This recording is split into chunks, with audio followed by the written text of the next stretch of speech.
Chapter 1. First Impact. The first rule of working in the palace kitchen was to be invisible. The second was to not, under any circumstances, slam into the beta commander with a 3-tier lemon and elderflower cake destined for the Queen's private luncheon. Nell Carter, on her very first day, managed to spectacularly violate both. One moment, she was navigating the polished stone corridor, a tower of buttercream and hope held aloft in her trembling hands. The next, a wall of unyielding black leather and muscle materialized directly in her path.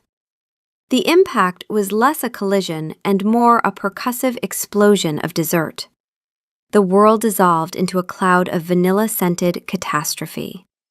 When reality reasserted itself, it was to the sight of Beta Commander Hayes Mercer, a man whose reputation for icy composure was legendary, looking like a painting rendered in sponge cake and curds.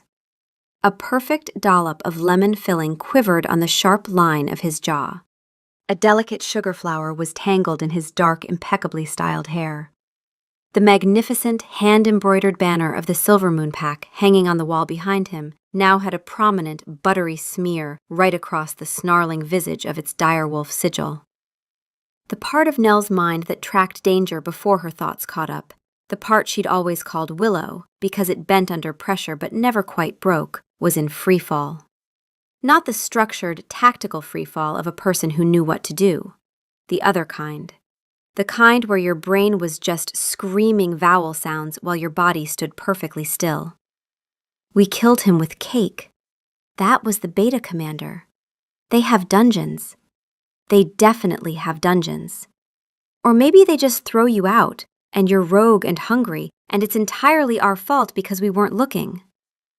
For a long, horrifying moment, nobody moved. A single blueberry rolled off Hayes's shoulder pauldron and plopped onto the floor with the finality of a guillotine. Hayes Mercer did not move. His eyes, the color of storm clouds, were fixed on her, wide with a shock so profound it seemed to have short-circuited his entire nervous system.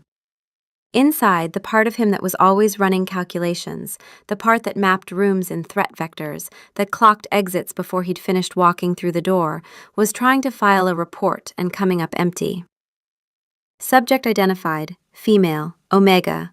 Scent profile, yeast, vanilla, sugar, acute terror.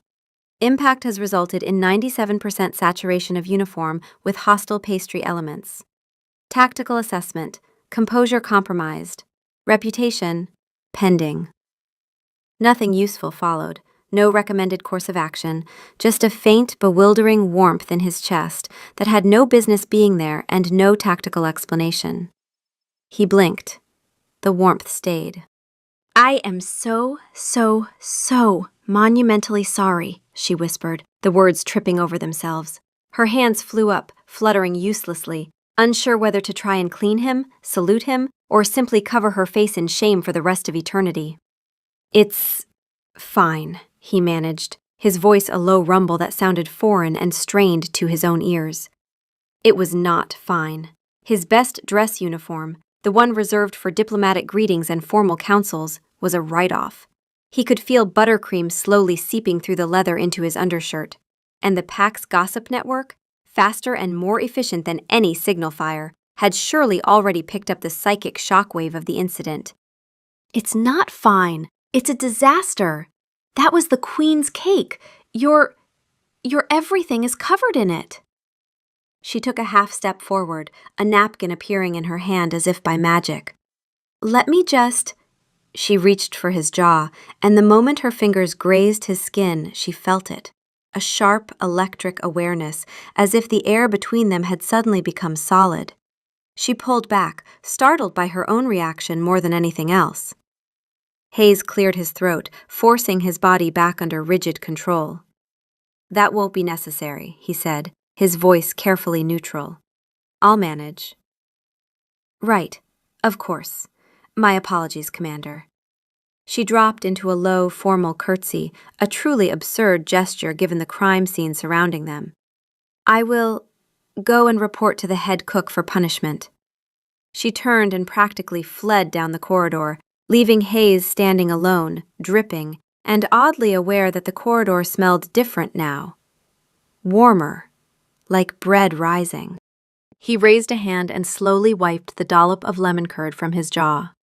He stared at it for a second, then, before he could stop himself, he brought it to his lips. It was the best damn lemon curd he'd ever tasted. File that, he thought to himself. File that and move on. He didn't move on. The kitchen staff did not, in fact, keep a tally on the chalkboard. Not at first. The cake incident was a legendary one-off disaster, spoken of in hushed, reverent tones. It was after the third incident, the one involving a 50-pound sack of flour and a cloud of white dust so thick it set off the smoke alarms in the West Wing, that Gregor, the grizzled, one-eyed head cook, picked up a piece of chalk. He drew 2 columns. On one side, he wrote Nell. On the other, Beta Commander. He drew a neat line of hash marks, 3 of them. For posterity, he'd grunted, a rare smile cracking his craggy face. Nell wanted to melt through the stone floor. Her life had become a series of escalating physical comedy routines, and Hayes Mercer was her unwilling co-star. She'd back out of the pantry, arms laden with jars of pickled plums, and her elbow would connect with his ribs as he rounded the corner. He'd be conferring with a guard by the service entrance, and she'd trip over a loose cobblestone, sending a tray of unbaked bread rolls flying like clay pigeons. He caught one, purely on instinct. The other guards just stared. The tally grew. Collision 4 was a near miss, but a quart of milk she was carrying sloshed out of its pail and soaked his left boot. Squelching was apparently involved. Collision 5 was when she dropped a rolling pin, and it rolled directly between his feet, nearly sending him sprawling in front of the visiting Duchess of Stonefall. After that, Hayes began to change his patrol routes. He told himself it was a matter of strategic self-preservation. A commander couldn't effectively lead if he was constantly being ambushed by rogue baked goods. His patrol now, coincidentally, passed the main kitchen entrance 4, sometimes 5 times a day. He wasn't looking for her, he was performing reconnaissance. Subject is currently 15 feet northwest of your position, the calculating part of his mind reported, its internal voice a low monotone. Current activity, kneading dough with excessive force. Probability of projectile ingredients, 23%. Recommend maintaining a 10-foot perimeter. He would nod curtly to the guards and keep walking, his eyes fixed straight ahead, utterly refusing to glance into the warm, fragrant chaos of the kitchens.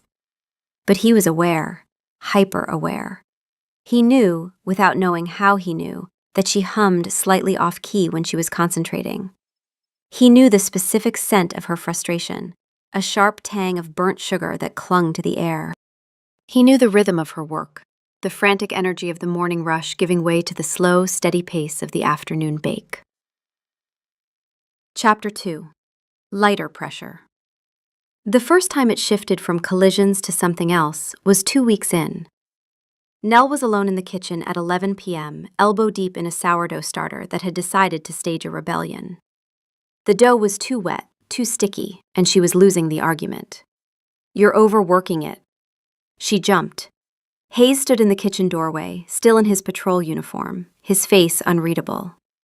He was holding a lantern, which meant he'd been doing a perimeter check, which meant he had no reason to be anywhere near the kitchen corridor. "I'm not overworking it," she said, pushing a strand of hair off her forehead with the back of her wrist. "It's actively hostile. You're pressing too hard. The dough doesn't need to be defeated, it needs to be persuaded." She stared at him. "You know about bread?"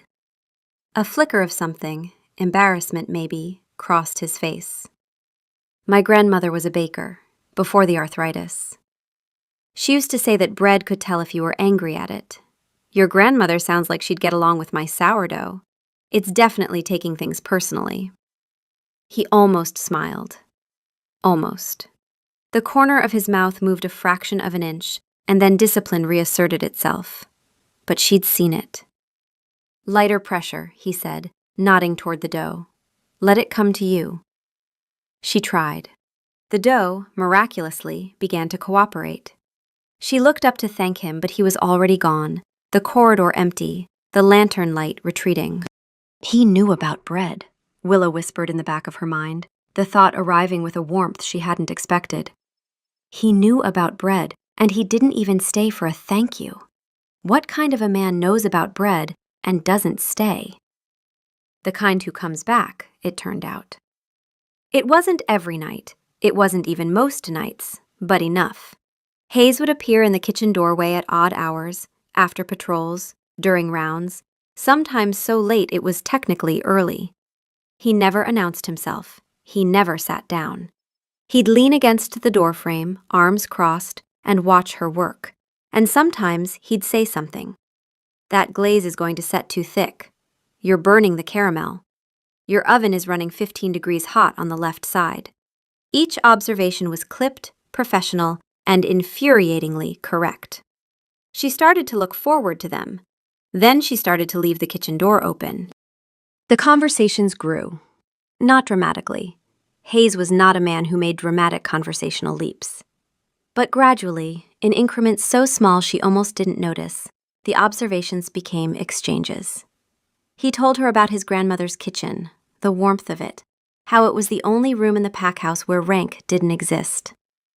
She told him about growing up in a small village, always feeling too clumsy for her own body, how baking was the one thing where her hands knew exactly what to do. It must be strange, she said one night, rolling out pastry with a precision that contradicted every public display of clumsiness she'd ever performed, being responsible for so many people. He was standing closer than usual. She could smell him, pine and something clean, like cold air after snow. Responsibility is clear, he said. You know the objective, you make a plan, you execute. It's straightforward. That doesn't sound straightforward. That sounds exhausting. He was quiet for a long moment. The responsibility isn't the hard part, it's the... He stopped, recalibrated. She could almost see him choosing a safer word. The isolation. Everyone sees the rank, the uniform, the decisions. Nobody asks whether you wanted toast for breakfast or whether you slept well. Did you, she asked, sleep well? He looked at her, really looked at her, and for a second the composure dropped, and she saw something behind it that made her breath catch.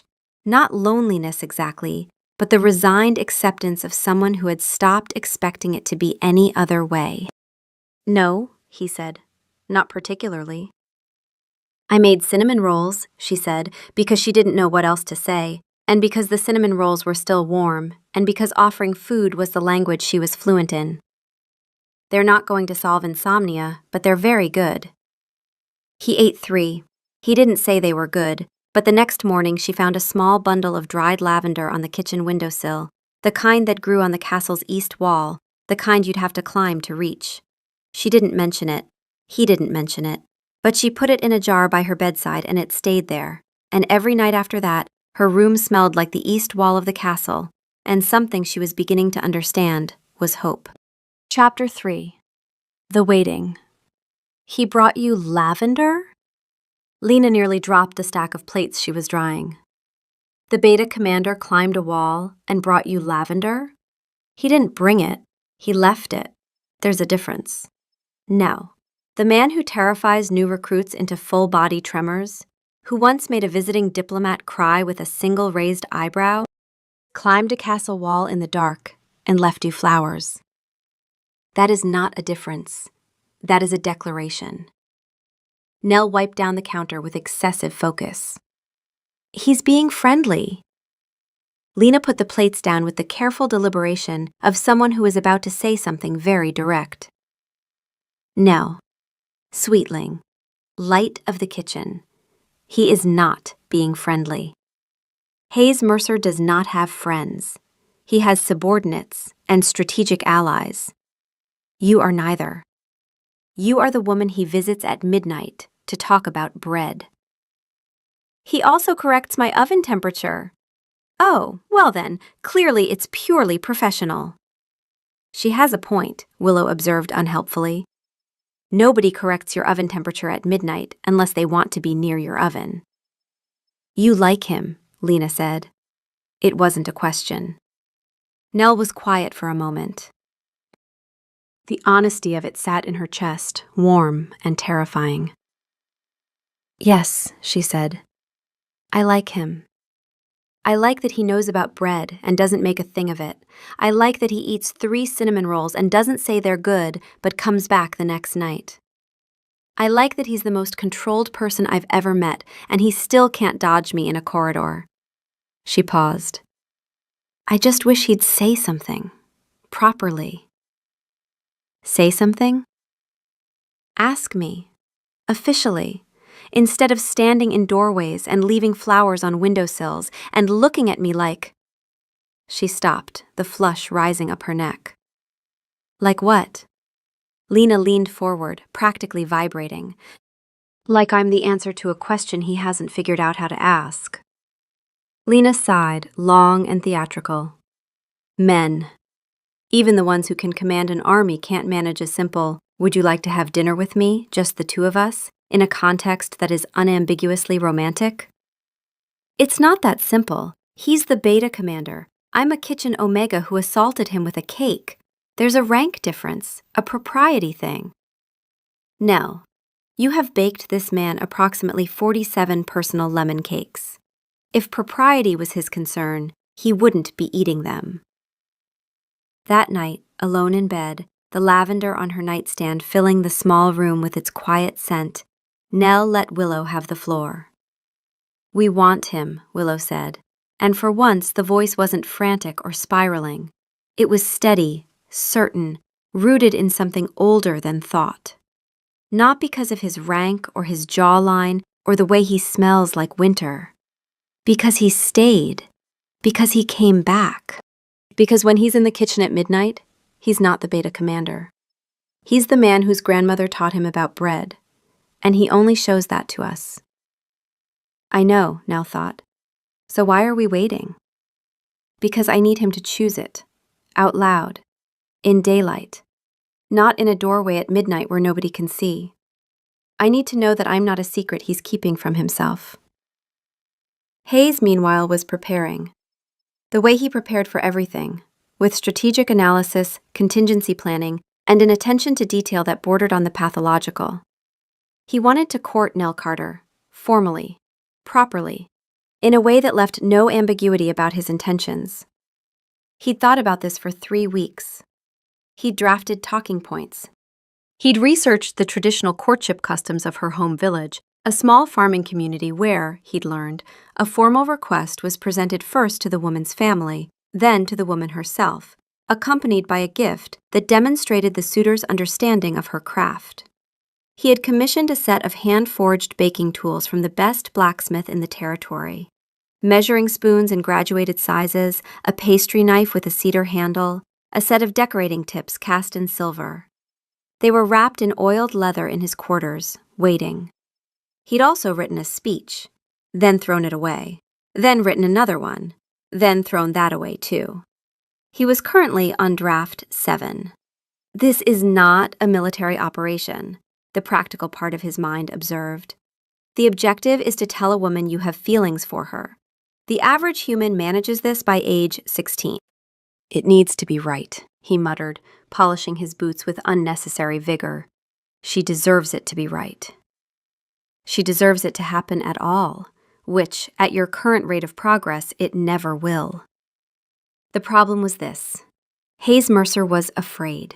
Not of battle, not of command, not of any of the 100 physical dangers his position exposed him to daily. He was afraid of saying the wrong thing to a 5'4" baker and watching her face close like a door. He was afraid that what he felt, this growing, quiet certainty that his world was warmer when she was in it, was something he had no right to. She was talented and warm and full of a kind of light that he had spent his entire adult life training himself not to need. She had a future. She could go anywhere, do anything, be any pack's treasure. He was a man who hadn't slept well in 6 years, and whose idea of a personal conversation was correcting someone's oven temperature. He wasn't sure he was enough. You are enough, the quieter, deeper part of him said. The part that sounded like instinct and smelled like pine. but only if you actually show up. I'll ask her after the midsummer banquet, he decided. When the pressure is off. When she's had her triumph. When the timing is right. The timing, as it turned out, would never be right. But he didn't know that yet. Chapter 4. Almost. The small moments kept accumulating, and each one left a mark. There was the morning he found her crying in the herb garden, trying to hide it behind a rosemary bush. Her mother was ill, nothing critical, but the worry was heavy, and she was too far from home to help. He didn't say anything comforting. He wasn't built for comforting words. Instead, he sent a rider to her village that afternoon with a package of medicines from the palace healer, a sack of flour, the good kind, the kind that cost more than her weekly wage, and a note that said simply, "From the Silver Moon Pack, for the family of Nell Carter, with respect." He never told her he'd sent it. She found out from her mother's reply letter 3 days later. She didn't mention it to him, but the next lemon cake she left on the cooling rack had a small sugar flower on top, a lavender blossom, meticulously detailed. There was the evening she taught him to make bread. Actually taught him, hands in dough, standing close enough that she could smell the pine and cold air scent of him, and had to concentrate very hard on the flour. His hands were too strong. He kept tearing the dough instead of folding it.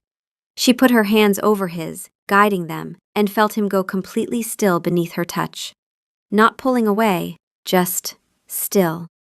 Like the whole world had narrowed to the places where her skin touched his. "Lighter," she whispered. "Like you're holding something that trusts you." He made the worst loaf of bread she'd ever seen. Flat, lopsided, vaguely gray.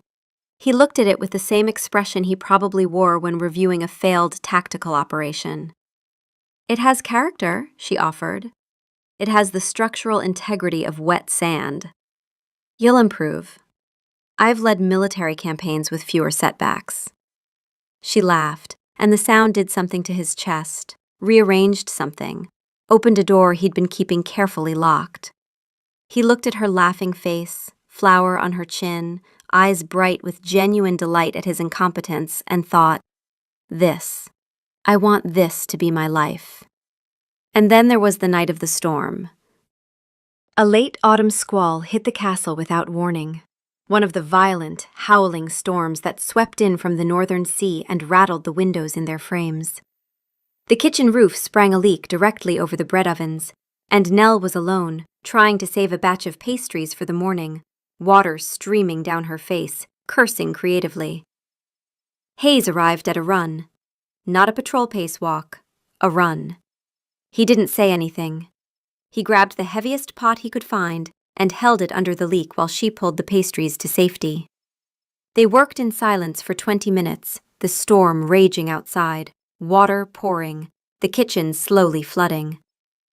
When the leak slowed, they stood in 3 inches of water, both soaked through, her hair plastered to her face, his uniform clinging to his shoulders. "You came," she said, panting slightly.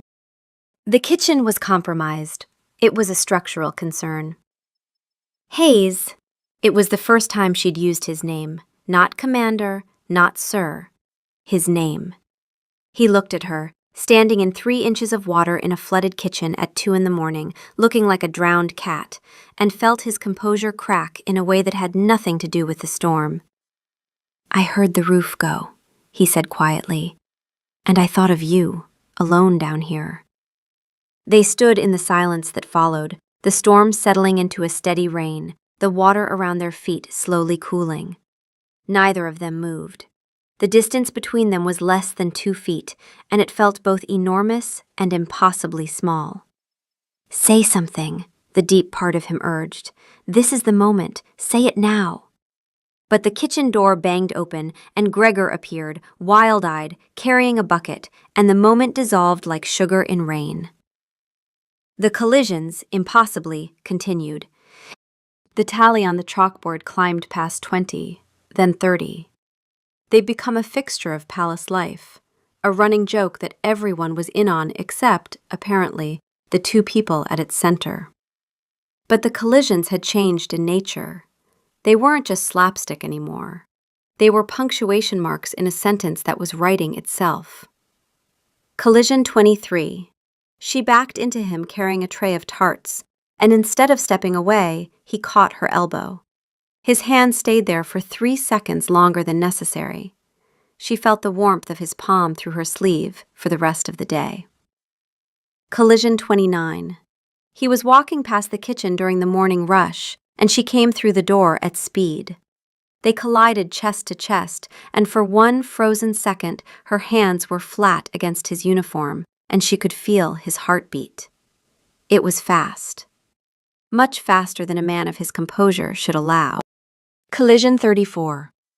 She tripped on the top step of the cellar stairs, and he caught her properly this time, both hands, one on her waist, one gripping her arm. He pulled her upright and held on, and looked down at her with an expression she'd never seen on his face before. Not professional, not controlled, something raw and unguarded that vanished so quickly she might have imagined it. "You need to watch those steps," he said, his voice rougher than usual. "I was watching them. They moved." He almost smiled again. She was keeping a mental count of almost smiles. She was at 11. The midsummer banquet was the jewel of the Silver Moon Pack's social calendar. The great hall blazed with candlelight.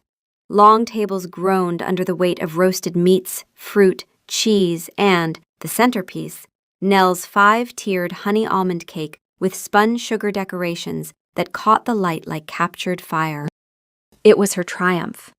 The cake had taken a week and represented everything she'd learned, everything she was. When the king himself rose from his seat to commend the kitchen, singling out Mistress Carter's extraordinary artistry, she felt a warmth spread through her chest that was better than any fire. But she didn't belong out here, in the hall, among the silks and the rank. She was kitchen staff. She'd been allowed to watch the unveiling from the doorway, and she'd stayed for the king's speech. But now the dancing had started, and the hall was full of people who belonged to a world she served but didn't inhabit. She slipped out through the garden door and into the cool night air. The castle's inner courtyard was quiet, lit by a scattering of lanterns. She sat on the edge of the stone fountain, let out a long breath, and tipped her head back to look at the stars. "It's a beautiful night," Willow observed, gently for once. "You made something beautiful today. Let that be enough." It is enough, Nell thought. The cake is enough. The work is enough. I don't need... You're missing your own party. She turned. Hayes stood at the garden door, silhouetted against the golden light of the hall behind him. He'd changed into his formal dress uniform, the new one, replacing the one she'd destroyed on her first day. He looked like a recruiting poster, sharp, dark, composed. Except that he'd come outside. He'd left the banquet, his professional obligation, his duty, to follow her into a garden. "It's not my party," she said. "I made the cake. That's different." He walked across the courtyard, his boots quiet on the stone, and sat down on the fountain edge, not too close, but close enough that she could smell him. Pine, clean linen, and underneath it, the specific warmth she'd come to recognize as just him. Not his soap, not the leather. Him. "It's your cake," he said. "In there, right now, the Duchess of Stonefall is telling anyone who'll listen that it's the finest thing she's eaten in 3 decades. The king is on his second slice. Gregor is pretending not to be proud and failing spectacularly." "You're exaggerating." "I don't exaggerate. It's a character flaw. Everything I've just said is an accurate field report." She laughed. A real laugh, quiet and warm, and it settled into the night like something that had always been there. They sat in silence for a while.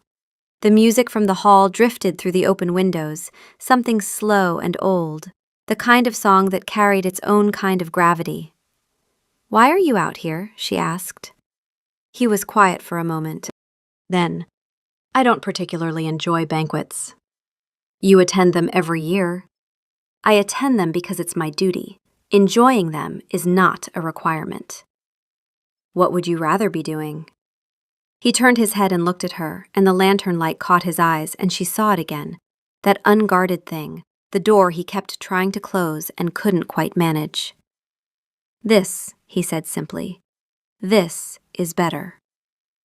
The word "this" hung in the air between them, heavy with everything it contained: the fountain, the stars, the music, her. She felt the sting of tears and blinked them back. Not sadness, something closer to the ache of a thing you want so badly you're afraid to reach for it. "Hayes, you had flour on your chin earlier," he said, his voice low. "During the king's speech. Right here." He reached out and touched her chin with his thumb. A single point of contact, light as air, warm as bread. He didn't pull away immediately. His thumb rested against her skin for one breath, two, and she felt the world narrow again, the way it had in the flooded kitchen, the way it had when she'd put her hands over his in the dough.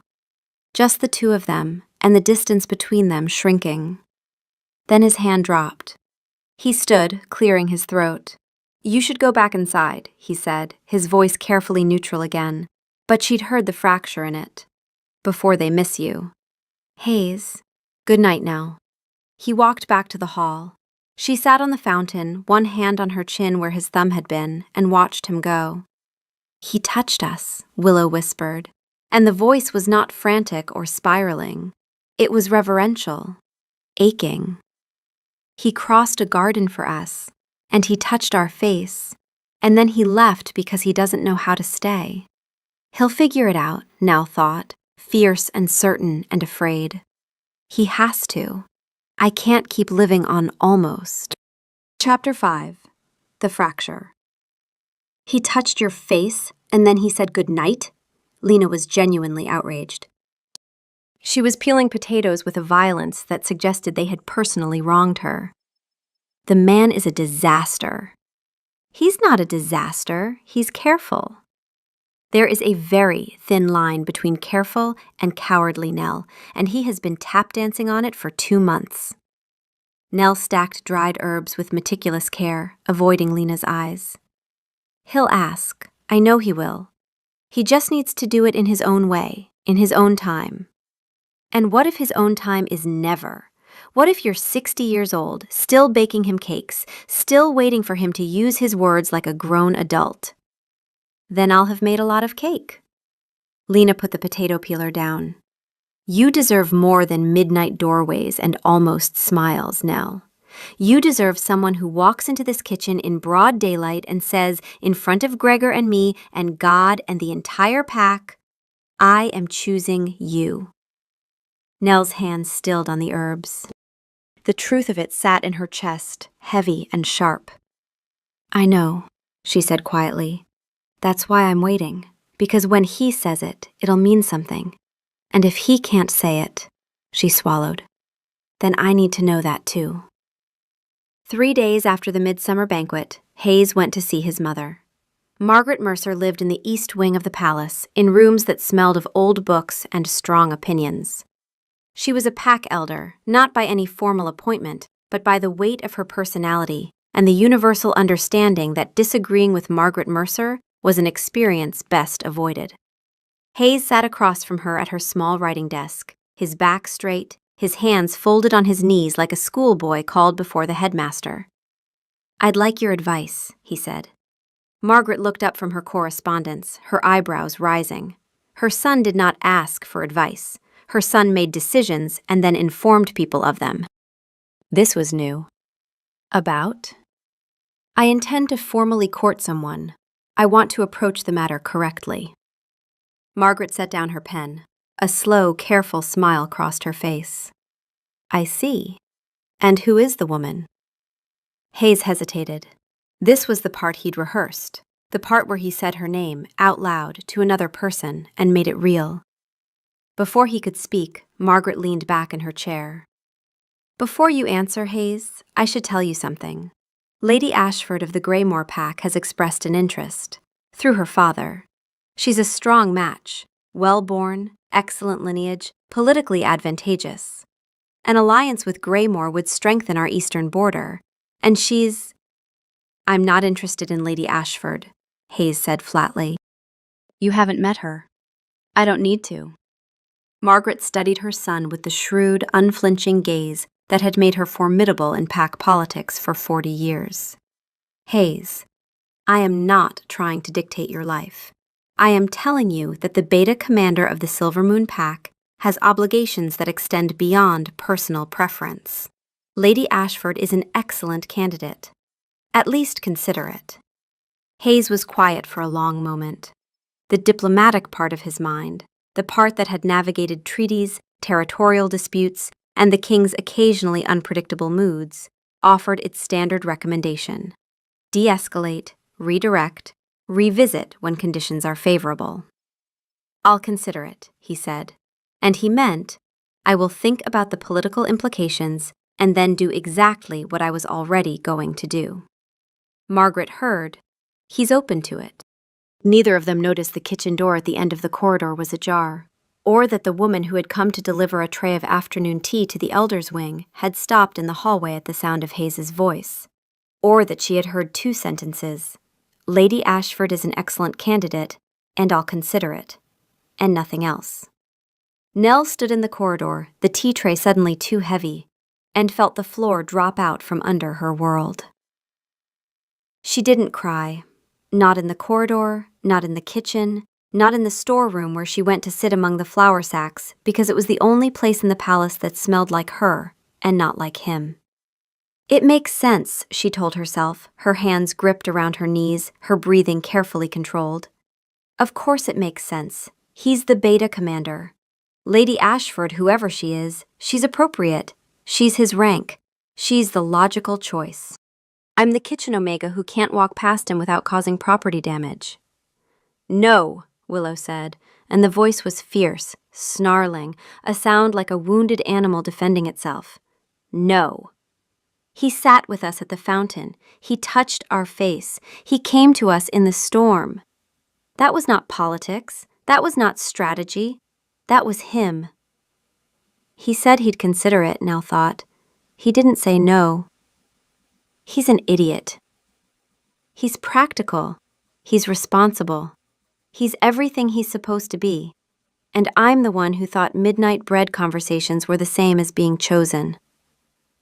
The silence that followed was worse than any argument. She didn't go to the kitchen that night. She went to her room and packed. It didn't take long. She'd arrived at the palace with 1 bag, and she was leaving with 1 bag. The lavender from the windowsill she left where it was. The apron she folded and placed on the bed. She wrote no note. What would she say? I heard you talking about Lady Ashford, and I couldn't stay to watch. It was too raw, too exposing. It admitted too much. And he hadn't asked her to stay, so there was nothing to explain about leaving. At dawn, the palace was quiet. The corridors were empty, the kitchen cold. She walked through it one last time, the prep tables, the ovens, the cooling racks where she used to leave him cakes. The chalkboard on the wall, its tally of collisions standing at 41. She didn't erase it. She walked out through the service gate, the one that didn't require the beta commander to open it, and took the east road toward the coaching inn at the crossroads. Hayes arrived at the kitchen at 7 a.m. with a set of hand-forged baking tools wrapped in oiled leather and draft number 12 of a speech that began, No, I have spent the last 73 days finding reasons to be near you, and I believe you deserve to hear, clearly and without ambiguity, that The kitchen was wrong. He knew it before he walked in, the way he knew when a patrol route was compromised or when a room held a threat. The air was different. The scent of yeast and sugar was stale, hours old. The specific warmth that had lived in this room for months was gone. Gregor was standing at the stove, staring into a pot of porridge with the expression of a man attending a funeral. Where is she? Hayes asked. Gregor didn't look up. Gone. The word hit him like a blade between the ribs. What do you mean, gone? I mean gone, Commander. Packed her bag, left before dawn, didn't tell a soul. The baking tools in Hayes's hands suddenly weighed 1,000 pounds. He set them on the counter with a care that contradicted the earthquake happening inside his chest. Where? His voice was clipped, operational. The voice of a man who ran on procedure when his body wanted to run on panic. Nobody knows. Lena might. The girl's been crying in the scullery for an hour." Hayes found Lena red-eyed and furious, surrounded by a fortress of unwashed dishes. "She didn't tell me she was leaving," Lena said, her voice thick with tears and anger in equal measure. "She didn't tell me anything, but I found this on her bed." She held out the folded apron. Nell's apron, the one with the flower stains on the pocket and the slightly frayed tie she'd been meaning to replace. Hayes took it. The fabric smelled like vanilla and yeast and Nell. "She went east," Lena said. "The coaching inn at Miller's Cross. That's the only place you can get a carriage to the Southern Territories. If she's going home to her family, that's the route." "Why did she leave?" Lena looked at him with an expression that was halfway between pity and contempt. "You don't know?" "If I knew, I wouldn't be asking." "She heard you, Commander, yesterday, talking to your mother about Lady Ashford. She heard you say you'd consider it." The ground opened up beneath him. She heard. She'd heard his diplomatic non-answer, his reflexive de-escalation, his pathetic attempt to manage his mother while keeping his own counsel. She'd heard 2 sentences out of context, and she'd heard exactly what it sounded like, that he was considering someone else. That after the fountain, after the storm, after the bread and the lavender and the 41 collisions, he had looked at the situation and chosen the politically expedient path. The baking tool sat on the counter. 73 days of preparation, 12 drafts of a speech, a courtship planned with the precision of a military campaign. And she had walked out of a service gate at dawn believing none of it existed. "What are you still doing here?" the deep part of him asked, and the question was not tactical. It was not strategic. It was the raw, animal certainty of a man who had just realized he was about to lose the only thing that had made his world warm. He turned and walked out of the kitchen. "Commander," Lena called after him. "Where are you going?" "East," he said, and he was already running. Chapter 6. Showing Up. He didn't take a patrol horse. He took his own, a massive gray war horse named Anvil, who had carried him through border skirmishes and diplomatic missions, and who responded to the urgency in his rider's body like the trained war animal he was. They rode hard. The road east wound through the Silver Moon Territory's farmland, past barley fields and stone walls, and the occasional startled farmer who watched the beta commander thunder past like a man pursued by ghosts. Inside his head, the tactical part of his mind was trying to do its job. Estimated head start, 4 to 5 hours.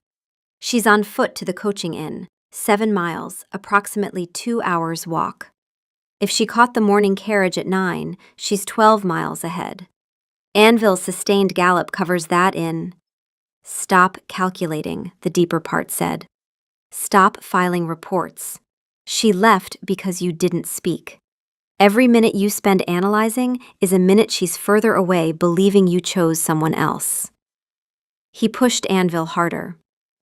The coaching inn at Miller's Cross was a squat, functional building at the junction of 3 roads.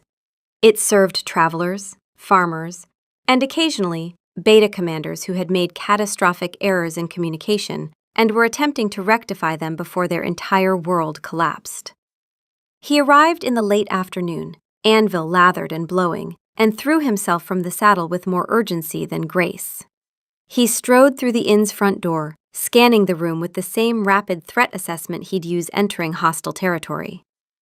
She was there. Nell was sitting at a corner table, a cup of tea in front of her that she hadn't touched. Her bag was at her feet. She looked smaller than he'd ever seen her, drawn in on herself, her shoulders a defensive curve, her hands wrapped around the cup as if it could give her warmth that the room could not. She wasn't crying. That was worse, somehow. She looked like someone who had moved past crying into the still gray country on the other side. She looked up, saw him, and her face, her expressive, open, beautiful face, went through 3 expressions in rapid succession: shock, a flash of desperate hope, and then a careful, guarded blankness that he recognized because he wore it every day of his life. She'd learned it from him. That was his fault, too. "Commander," she said, and the formal title was a wall. The inn was quiet, a handful of travelers, an innkeeper drying glasses, a fire crackling low. Every eye in the room had turned toward the beta commander of the Silver Moon Pack, who was standing in the doorway in riding clothes, breathing hard, looking at the baker like she held the answer to an equation he'd been failing to solve his entire life. He crossed the room in 4 strides, pulled out the chair across from her, and sat down. He was close enough to smell the ghost of vanilla on her skin, the sharp tang of sorrow underneath it. Close enough to see that her hands were trembling around the teacup. "Don't call me Commander," he said, his voice rough. "Not right now. Not for this." "Then what am I supposed to call you?" "Hayes, the man who has been standing in your kitchen doorway for 2 months because it was the only place in the world that felt like home." Her eyes widened. The wall she'd put up wavered, just for a second, and he saw the hurt behind it, raw and deep, the kind that only happened when something mattered. "I heard you," she said, and her voice was steady but her hands were not. "Talking to your mother. About Lady Ashford. About considering—" "I was not considering Lady Ashford." "I heard you say it. You heard me say I'll consider it, which is the diplomatic equivalent of I'm ending this conversation. It's what I say to every proposal I have no intention of pursuing. I've said it to foreign dignitaries, border chiefs, and the man who wanted to sell me a horse with 3 good legs. It means nothing." "It didn't sound like nothing." "No," he said, and his voice cracked, and he let it. "No, it wouldn't have. Because you didn't hear the rest. You didn't hear me walk into that room to tell my mother I wanted to court you. You didn't hear me say your name, because I didn't get the chance." The silence that followed was enormous. Nell stared at him. The teacup trembled in her hands. "You were going to—" "I have been trying to ask you for 73 days, he said, and the words came now like a dam breaking, messy and uncontrolled, and nothing like any of his 12 drafts. "I have written 12 versions of a speech. I commissioned baking tools from the finest smith in the territory because I read that in your village, a courtship gift should demonstrate understanding of the woman's craft. I have been planning this with the tactical precision of a military campaign, and the result is that you are sitting in a roadside inn believing I chose someone else." He leaned forward, his elbows on the table, his composure in ruins. And for the first time in her presence, in anyone's presence, he let her see what was underneath. Not the commander, not the strategist, the man. "I didn't say it at the fountain because I wanted it to be perfect. I didn't say it after the storm because I thought the timing was wrong. I have been waiting for the right moment and the right words and the right circumstances. And meanwhile, you have been waiting for me to simply show up, and I have failed you. Completely, catastrophically, in a way that no amount of tactical planning can excuse." Nell's eyes were bright. She pressed her lips together, holding something back. Tears, or words, or both. "You climbed a wall for lavender," she said, her voice barely above a whisper. "You sent medicine to my mother.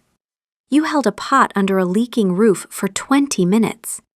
You ate my terrible first attempt at sourdough and didn't say it was terrible. You came to my kitchen at midnight to talk about bread," her voice broke. "And then you let me walk away thinking I was nothing." "You are not nothing." His voice was raw, stripped of every layer of control, and the words landed in the space between them with the weight of something that had been carried too long. "You are the reason I know what the kitchen smells like at 2 a.m. You are the reason I climb walls. You are the reason the best moment of my day is the 45th time you collide with me in a corridor, because it means you are close, and when you are close, the world makes a kind of sense it doesn't make the rest of the time." He reached into his coat and pulled out a small object. Not the baking tools. Those were still on the kitchen counter. This was something he'd grabbed from his quarters on the way out, instinctively, without thinking. A folded square of fabric. He set it on the table between them. Nell looked at it, unfolded it with careful fingers. It was the napkin. The one she'd held on the first day. The one she'd tried to wipe the cake from his jaw with. Stained with lemon curd and buttercream, creased from being folded and unfolded many times. "You kept this?" she whispered. "Since the first day." He swallowed. "I told myself it was evidence of a security incident. I filed it in my desk, under P for pending." A laugh escaped her, small, broken, half a sob. "That is the most Hayes Mercer thing I have ever heard. Nell." He said her name like a prayer, like a promise, like the first word of a language he was only just learning to speak. "I know this isn't the grand moment you deserved.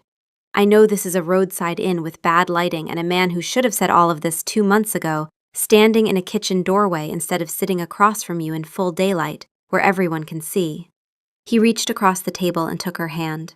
His grip was steady, warm, and certain. The hands of a man who was done hesitating. "Nell Carter, I am asking you, formally and without ambiguity, in daylight, in front of witnesses." He glanced at the innkeeper, who was pretending very hard not to listen, and the 3 travelers who were not pretending at all. "Will you allow me to court you? Properly, officially, in a way that involves me actually using words like a functioning adult, and showing up in the morning instead of hiding in doorways at midnight, and being the man who chooses you, out loud, because you are the only choice I have ever wanted to make." The tears fell. She let them. "You brought the napkin," she said, half laughing, half crying. "You kept a dirty napkin in your desk for 2 months and filed it under pending. Is that a yes? It's an observation that you are the most ridiculous, infuriating, emotionally constipated, bread-critiquing, wall-climbing, napkin-hoarding man I have ever met." She squeezed his hand, hard, her fingers lacing through his. "And yes, it's a yes. It has been a yes since you told me my sourdough needed lighter pressure, and then disappeared before I could thank you." The smile that broke across Hayes Mercer's face was not an almost smile. It was not a fraction of an inch movement.